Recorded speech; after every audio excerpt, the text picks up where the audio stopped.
Sabi sa Romans 3:23, ang lahat po ay nagkasala. Walang nakabot sa kaluwalhatian ng Diyos. Totoo naman po yun.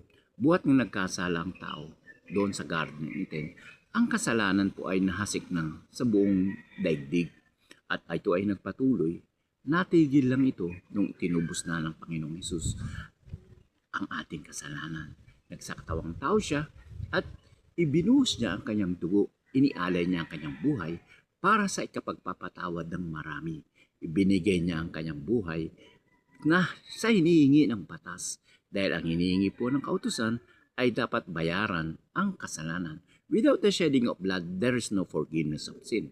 At sa pamamagitan ng pagbuhos ng dugo, ang dugo dapat ay banal, malinis. Kaya nga sabi nga ng awitin, Kordero ng Diyos na nag-aalis ng mga kasalanan ng sanlibutan. Totoo po, si Jesus po ang kordero ng Diyos na nag-aalis ng kasalanan ng sanlibutan.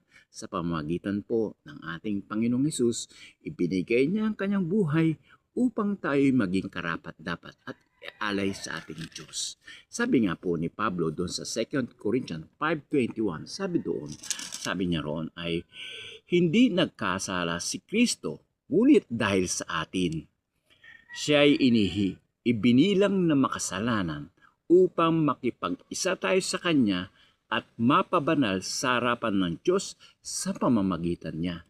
Ibig sabihin, nagsakatawang tao ang ating Panginoong Hesus, ngunit hindi siya naging makasalanan.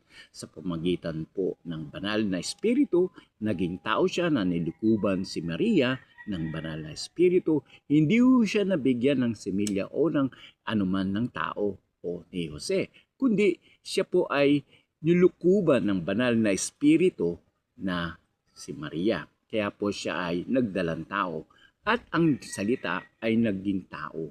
Ito nga ang Panginoong Hesus. At siya nang lumakad dito sa lupa ay nanatili siyang walang kasalanan.